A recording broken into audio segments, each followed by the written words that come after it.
আসসালামু আলাইকুম। কি অবস্থা তোমাদের? আশা করছি তোমরা সকলে অনেক ভালো আছো। তো আজকের ক্লাসটা একটু ব্যতিক্রম ধর্মী।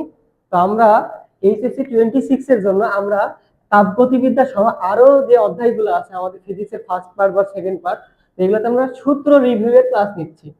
তো এই আজকের ক্লাসের মাধ্যমে আমরা তাপগতিবিদ্যা চেষ্টা করব যে যে সূত্রগুলো আছে এই সূত্রগুলো নিয়ে একটু কথা বলা।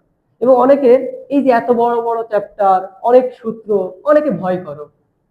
তো অঙ্ক করতে গেলে কিন্তু সূত্র মুখস্থ থাকে না তোমাদের। তো চেষ্টা করতে হবে এই সূত্রগুলোকে কিভাবে খুব সহজে মেমোরাইজ করা যায়। তো আজকের ক্লাসের মাধ্যমে আমি চেষ্টা করব এই যে প্রত্যেকটা চ্যাপ্টারে তোমাদের যে সূত্রগুলো আছে এই সূত্রগুলো খুব সহজে যাতে তোমরা বুঝতে পারো। এবং আমাদের মেইন উদ্দেশ্য হচ্ছে তোমরা এই সূত্রগুলো মনে রাখলেই এইচএসসি পরীক্ষায় তোমরা যাতে অন্ততপক্ষে ফিজিক্সে A+ পেতে পারো। তো চলো আজকে আমাদের এই সূত্র রিভিউ ক্লাসে আমরা দেখে নিই তাপগতিবিদ্যা অধ্যায়ে কি কি সূত্র আছে। তো চলো আমরা ক্লাস দেখে নিই। তো তাপগতিবিদ্যা অধ্যায়ে আমাদের প্রথমেই পড়ার সময় দুটো বিষয় সম্পর্কে জানতে হয়, সেটা হচ্ছে কি তাপ ও তাপমাত্রা। তাপ কি জানি আমরা? বস্তু তাপীয় অবস্থা। আর তাপমাত্রা কি? কোন একটা বস্তু কতটুকু ঠান্ডা বা কতটুকু গরম। এখন একটা হালকা বস্তু মানে ঠান্ডা বস্তুর সংস্পর্শে একটা গরম বস্তু নিয়ে আসলে তাপ হারাবে নাকি গ্রহণ করবে, এটা ডিপেন্ড করে কার উপর? তাপমাত্রার উপর। তো আমরা প্রথমে এই অধ্যায়ে প্রথম অংশের দিকে তাপমাত্রা অথবা তাপ এর ধারণা করব। এখন এইখান থেকে আমাদের সর্বপ্রথম যে বিষয়টা আসবে সেটা হচ্ছে থার্মোমিটার। তো বিভিন্ন ধরনের থার্মোমিটার থাকবে। এই থার্মোমিটার গুলার বিভিন্ন কেজে বিভিন্ন সূত্র ইউজ করি আমরা। তো চলো আমরা একটু দেখে নিই কি কি সূত্র আছে। আর আমাদের প্রথমে যে সূত্রটা মনে না রাখলেই নয় সেটা হচ্ছে C/5 is equal two F minus এর 32 ডিভাইডেড বাই 9 এবং K মাইনাস এর 273 ডিভাইডেড বাই 5। তো এই তিনটা স্কেল আমরা জানি তাপমাত্রার স্কেল কয়টি? 5টি। এই 5টি স্কেলের মধ্যে এই তিনটার এই সূত্রটা জানলেই হবে, এর বাইরে কোনো সূত্র তোমাদের লাগবে না। যদি তাপমাত্রা পরিবর্তন দিয়ে কখনো প্রশ্ন আসে তাহলে আমরা এটাকে প্রকাশ করতে পারি কিভাবে? যে del C divided by 5 is equal to F del F divided by 9 is equal to del K divide by 5। তুমি এই সূত্রটা মনে রাখতেও পারো, এটা দ্বারা অনেক সময় ম্যাথ করা যায়। এবং আমরা আরো কিছু দেখব। দুটি স্থির বিন্দুর সাহায্যে বিন্দুর সাহায্যে তাপমাত্রা নির্ণয়। তো কখনো যদি তোমার একটা থার্মোমিটার দেওয়া থাকে, ওই থার্মোমিটার দুটা বিন্দু তোমার জানা থাকে, একটা হচ্ছে নিম্ন স্থির বিন্দু যেটাকে আমরা বলি গরম বিন্দু, আর একটা হচ্ছে বাষ্প বিন্দু যেটাকে আমরা কি বলি আরেকটা উচ্চ স্থির বিন্দু। এই দুই তাপমাত্রা জানা থাকলে তুমি কিন্তু খুব সহজেই তাপমাত্রা যে কোনো স্কেলে বের করতে পারো। ওই সূত্রটা কি ছিল? থিটা ইজিক্যাল আমরা কি জানি? x মাইনাস এর x ice divided by x steam minus এর x আইস ইনটু তাপমাত্রা মৌলিক ব্যবধান n উচ্চ স্থিতিবিন্দু মাইনাস নিম্ন স্থিতিবিন্দু প্লাস থিটা। এখন তোমাকে এই যে স্কেলে দিবে তুমি সেই স্কেলে সূত্রটাকে ওইভাবে ইউজ করতে পারো। ধরো আমাদের এটা সেলসিয়াস স্কেলে বলছে, থিটা সেলসিয়াস স্কেল, এবং আমাদের উষ্ণতা মিতিতে ধর্মটা বলে দিয়েছে। ওই উষ্ণতা ধর্ম হচ্ছে ধরো আমাদের বলছে রোদ। সেক্ষেত্রে আমার সূত্র হবে আর মাইনাস এর আর আইস ডিভাইড বাই আর স্টিম মাইনাস এর আর আইস ইনটু ধরো সেলসিয়াস বলছিলাম, তাহলে সেলসিয়াসে মৌলিক ব্যবধান কত? 100 প্লাস 0 ডিগ্রি সেলসিয়াস। যদি আমাদের ফারেনহাইটে বলতো তাহলে এখানে সবই ঠিক থাকতো, এখানে ফারেনহাইটে কত? 180 হতো, এবং এখানে 32 ডিগ্রি ফারেনহাইট কি করতে হতো? যোগ করতে হতো। তো এগুলো হচ্ছে আমাদের দুইটি স্থিরবিন্দুর সাথে তাপমাত্রা নির্ণয়ের সূত্র। এবার যদি আমাদের বলে একটি স্থিরবিন্দুর সাহায্যে স্থির বিন্দুর সাহায্যে তাপমাত্রা নির্ণয়। তো একটি স্থিরবিন্দু যদি সাহায্যে বলে তাপমাত্রা নির্ণয়, সেক্ষেত্রে তাপমাত্রা আমরা সব সময় কোন স্কেলে পাবো? অবশ্যই কেলভিন স্কেলে পাই। কেলভিন স্কেলে ছাড়া অন্য কোন স্কেলে পাই না কিন্তু। T is equal to X divided by X T R into T. T is equal to X by X T R into T T R. তাহলে এখানে তোমার একটু মনে রাখতে হবে এটা হচ্ছে কি? তৈধ বিন্দুর তাপমাত্রা। তৈধ বিন্দুর তাপমাত্রা এবং এক্স টি আর ওই যে তৈধ বিন্দুর তাপমাত্রায় যে উষ্ণতা মিতি ধর্ম সেটা আমাদের আছে। এখন তুমি যখন এই সূত্রটা ইউজ করবা তখন তোমাদের এই সূত্রের সাহায্যে কিন্তু এই যে তাপমাত্রাটা পাবো এটা সবসময় কেলভিন স্কেলে পাওয়া যাবে, অন্য কোনো স্কেলে কিন্তু পাওয়া যাবে না। এখন তুমি ধরো অন্য স্কেলে তাপমাত্রা বের করতে চাও, সেক্ষেত্রে কি করবা?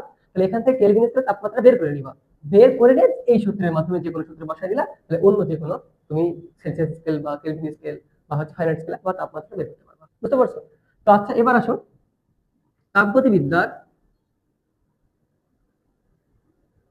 প্রথম সূত্র।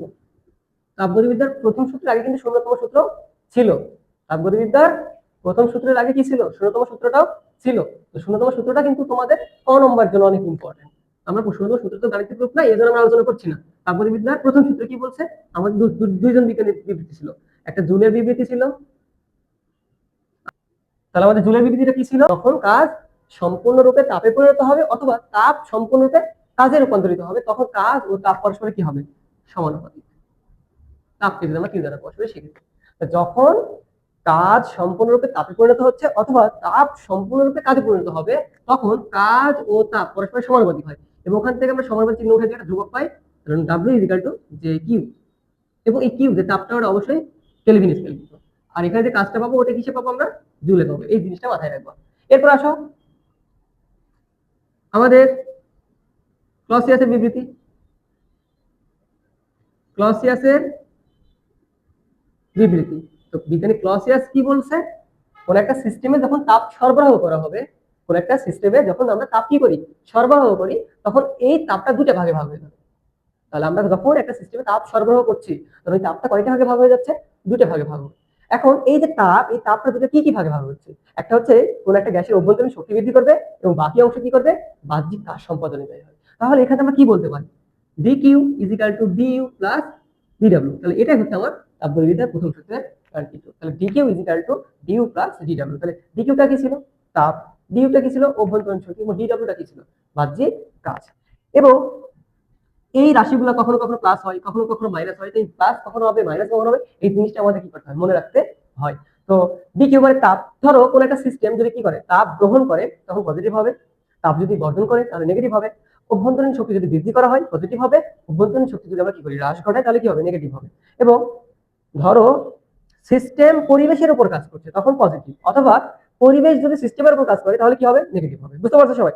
এবার আসো, আয়তন যদি বৃদ্ধি পায়, সেক্ষেত্রে কাজের মান কি পাবো? আমরা পজিটিভ পাবো। কিন্তু আয়তন যদি কি পাই? হ্রাস পায়, তখন আমাদের কিন্তু কাজ কি হবে? নেগেটিভ হবে। তখন সেখান থেকে আমরা কি লিখতে পারি? DQ is equal to DU plus PDV. তাহলে এই আমার প্রথম সূত্র থেকে এটাও কিন্তু লেখা হয়ে থাকে। বুঝতে পারছো? সিস্টেম, সিস্টেম কয় প্রকার? কয় প্রকার? তো সিস্টেম সাধারণত তিন প্রকার। একটা হচ্ছে ওপেন সিস্টেম, একটা হচ্ছে ক্লোজ সিস্টেম, এবং আরেকটা হচ্ছে আইসোলেটেড সিস্টেম। তাহলে আমাদের সিস্টেম কয় প্রকার? তিন প্রকার। একটা হচ্ছে ওপেন সিস্টেম, ক্লোজ সিস্টেম, এবং কি ভাইয়া? Isolated system. এখন এই ওপেন সিস্টেমের ক্ষেত্রে মনে রাখবা, ভর প্লাস শক্তি উভয়ের বিনিময় হবে। যে সিস্টেমে ভর এবং শক্তি উভয়ের বিনিময় হয়, তাকে আমরা কি বলবো? Open system. উদাহরণ বলতে পারো তোমরা এখান থেকে সমুদ্র। এবং ক্লোজ সিস্টেমটা কি? ভর প্লাস শক্তি, ভর বিনিময় করতে পারবে কিন্তু শক্তির কোনো বিনিময় করতে পারবে না, তখন এটাকে আমরা কি বলি? Close system. যেমন হচ্ছে আমাদের গ্রিন হাউস। এরপর আসা হয় আইসোলেটেড সিস্টেম। তো আইসোলেটেড সিস্টেমটা কি? আইসোলেটেড সিস্টেম হচ্ছে ভর প্লাস শক্তি কোনোটারই বিনিময় করতে পারবে না, তবে আমরা তাকে কি বলতে পারি? Isolated system. কিন্তু বাস্তবে এই যে এরকম আইসোলেটেড সিস্টেম স্ট্যান্ডার্ড কন্ডিশনে পাওয়া কখনোই পসিবল না। তবে উদাহরণ বলতে পারি থার্মোফ্লাক্স। থার্মোফ্লাক্স, বুঝতে পারছো? এখন এগুলো কিন্তু আমাদের এমসিকিউতে আসতে পারে। তোমরা আরেকটা জিনিস মনে রাখবা, অভ্যন্তরীণ শক্তি। অভ্যন্তরীণ শক্তি, তো অভ্যন্তরীণ শক্তিটা কি? অভ্যন্তরীণ শক্তিকে বলা হয় গ্যাসের অন্তর্নিহিত শক্তি, মানে সঞ্চিত ভেতরে কি আছে? একটা শক্তি জমা আছে, ওটাকে আমরা কি বলছি? অভ্যন্তরীণ শক্তি। এটাকে ইউ দ্বারা প্রকাশ করা হবে। এবং অভ্যন্তরীণ শক্তির মান গতিশক্তির সমান হয়, সেক্ষেত্রে আমরা কি বলতে পারি? গ্যাসের গতিশক্তির ক্ষেত্রে আমরা জানি হচ্ছে F/2 nRT। তাহলে গ্যাসের অভ্যন্তরীণ শক্তি বা গতিশক্তি কার উপর নির্ভরশীল? তাপমাত্রার উপর নির্ভরশীল। তার মানে অভ্যন্তরীণ শক্তি কার উপর ডিপেন্ড করে? তাপমাত্রা। অভ্যন্তরীণ শক্তির পরিবর্তন কার উপর ডিপেন্ড করবে? তাপমাত্রার পরিবর্তনের উপর। তাহলে মনে রাখবা সবাই, তাহলে অভ্যন্তরীণ শক্তির পরিবর্তন এটা কার উপর ডিপেন্ড করতে হয়? তাপমাত্রার উপর নির্ভর করে। এবার আসো এরপরে আমরা যেটা দেখবো তাপগতীয় প্রক্রিয়া। তো আমরা তাপগতীয় প্রক্রিয়া কয় ধরনের জানি? তাপগতীয় প্রক্রিয়া হচ্ছে কয় ধরনের? 4 ধরনের। এক নম্বর আমরা কি জানি? সমচাপ প্রক্রিয়া, সমচাপ প্রক্রিয়া। 2 নম্বর সমষ্ণ প্রক্রিয়া এবং 3 নম্বর সম আয়তন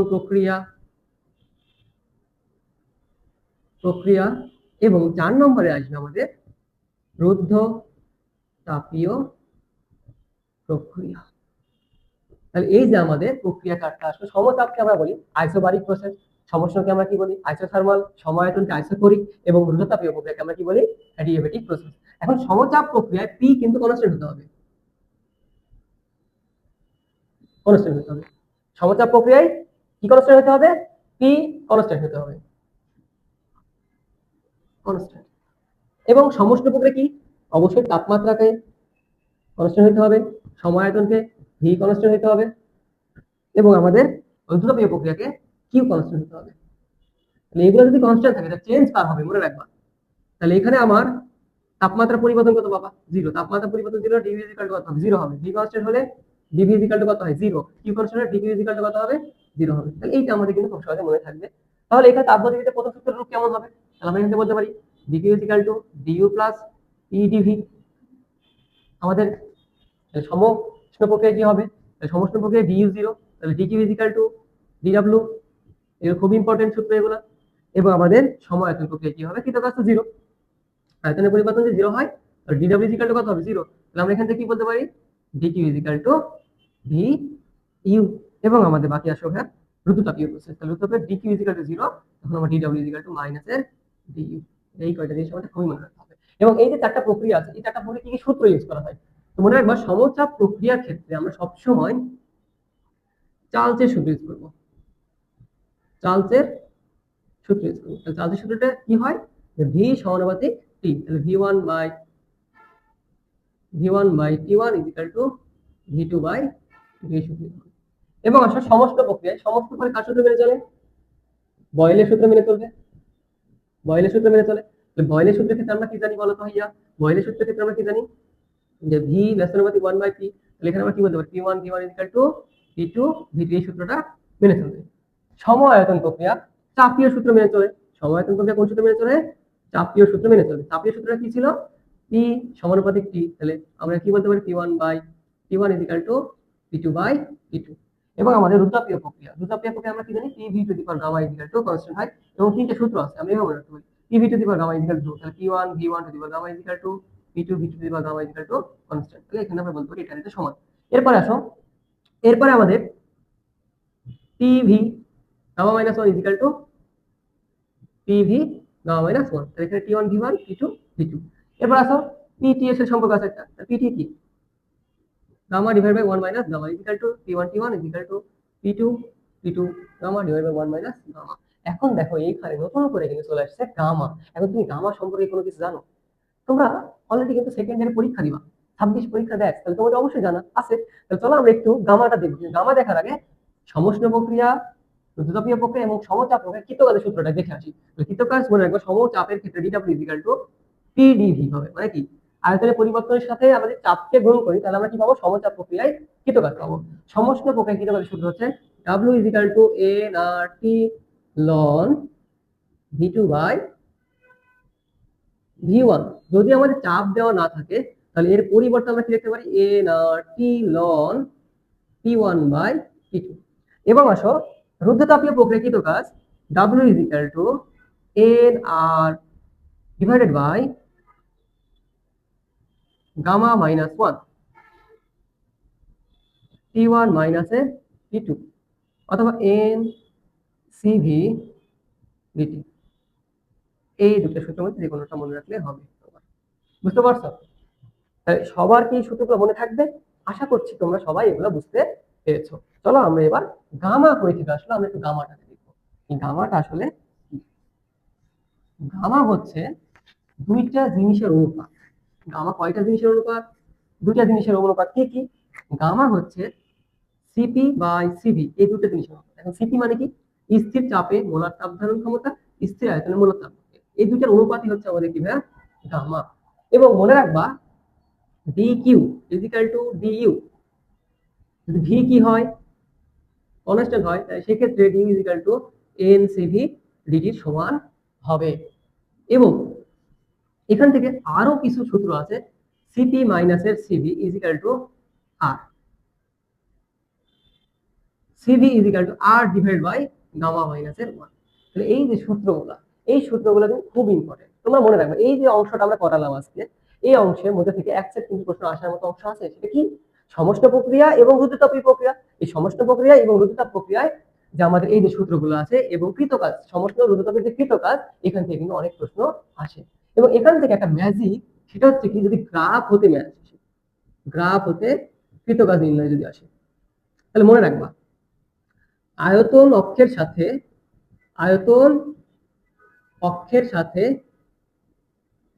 উৎপন্ন ক্ষেত্রফল ইকুয়াল টু হবে কার সমান, কৃতকাজের সমান।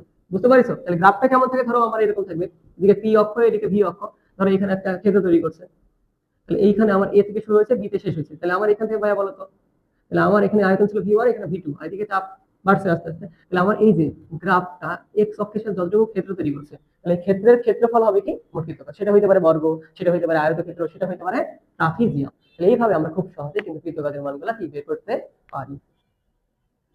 তাহলে এই যতটুকু পড়ালাম আমরা, এই সবগুলো সূত্র তোমরা কিন্তু একটা পেজের মেথডে তুলে নিবা, তুলে নিয়ে মুখস্থ করবা, এবং দেখবা যে এক সেটে প্রশ্নের মানে তোমাদের তাপগতিবিদ্যার অর্ধেক অংশ কিন্তু প্রায় কভার হয়ে যাবে। এইভাবে যদি তুমি খুব সুন্দর করে সূত্রগুলো গুছিয়ে গুছিয়ে পড়ো, তাহলে কিন্তু তোমার অবশ্যই ফিজিক্সে ভালো করা সম্ভব। আমরা আশা করব যে তুমি ভালো করবা, এবং তোমাদের জন্য আমরা প্রতিনিয়ত এইরকম ম্যাজিক এবং মজার ক্লাসগুলো আমরা ইউটিউব চ্যানেলে এবং ফেসবুক পেজে আমরা আপলোড করে দেবো। তো তোমরা আমাদের সবসময় পাশে থাকবা, আমাদের জন্য দোয়া করবা। আসসালামু আলাইকুম।